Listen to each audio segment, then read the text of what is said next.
Hi and welcome to the fourth episode in our special budget series of videos. This time we're looking at the increases in income tax rates for savers, shareholders and landlords. You're probably aware that the Chancellor announced several income tax hikes. Firstly, we have two of the dividend tax rates going up by 2% from April 2026. Then the following April, income tax on savings is going up by 2% too.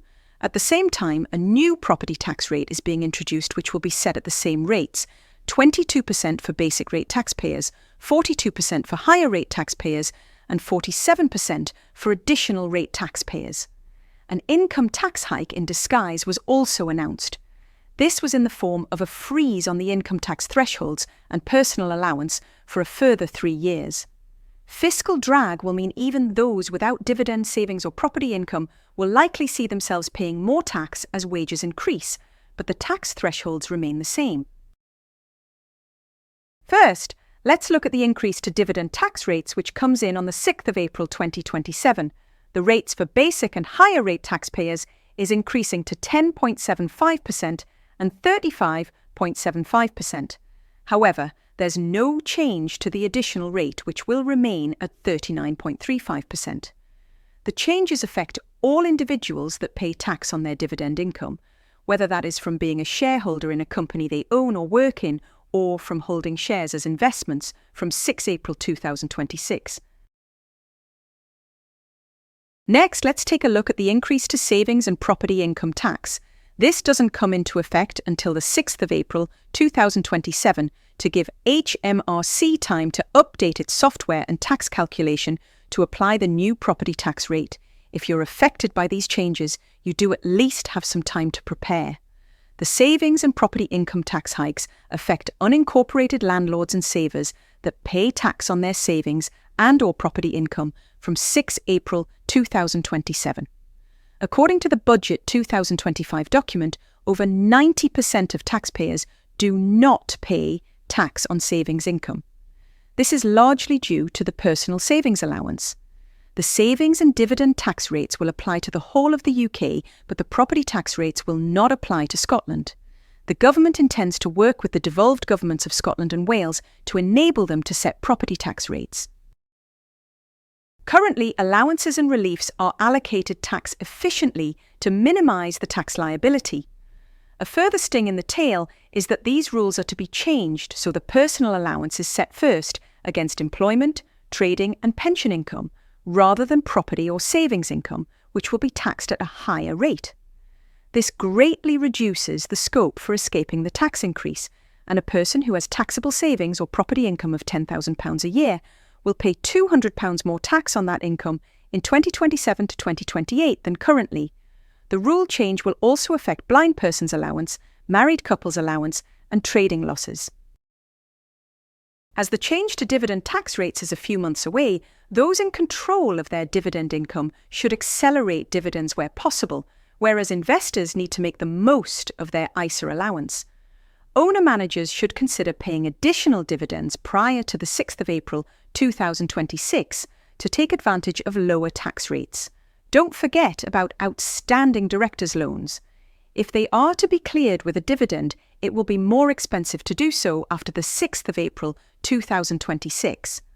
Owner-managers should also consider alternatives to larger dividends, such as a mixture of exempt benefits and pension contributions. Owner-managers with cash savings can lend money to their company and extract interest income as opposed to dividend income. This may be more tax efficient between 6 April 2026 and 5 April 2027 before tax on savings income increases. Dividends from shares held within an ISA aren't taxable. Individuals should utilise their annual ISA allowance to shelter their investments from income tax and CGT.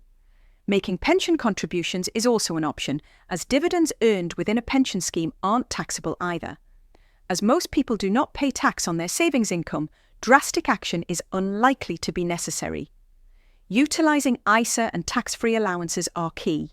Individuals should ensure they make full use of ISAs to keep as much as their savings income tax-free where it exceeds the personal and savings allowances. For 2025 to 26 and 2026 to 27, they can invest £20,000 each tax year in a cash ISA. For under 65s, this falls to £12,000 from April 6, 2027. As the tax increase is over 1 year away, those with large amounts of savings income should review their investment strategies and consider whether it would be better to pay down loans or mortgages, make pension contributions, or invest in stocks and shares or premium bonds instead. Older individuals with potential IHT exposure should look to make gifts rather than build excessive savings. Where a landlord's rental income is their main source of income, a longer-term tax-saving strategy may be worthwhile. Where possible, revenue expenditure should be delayed until after the 5th of April 2027 to reduce income taxable at the new rates. Property improvements do not reduce profits, and as such, there is no tax benefit to delaying. An improvement is capital in nature when it increases the value of your property, for example by adding an extension or loft conversion, whereas repairs to a property are revenue in nature and do reduce profits. A repair would include modernising the kitchen by replacing it with a new kitchen that is of a similar standard to the old one. While landlords with existing property portfolios can incorporate, the threshold to do so without incurring an immediate CGT charge is set high. This is an area that is widely misunderstood, and only landlords that are genuinely working on their property business for more than 20 hours per week should consider whether they're eligible for incorporation relief.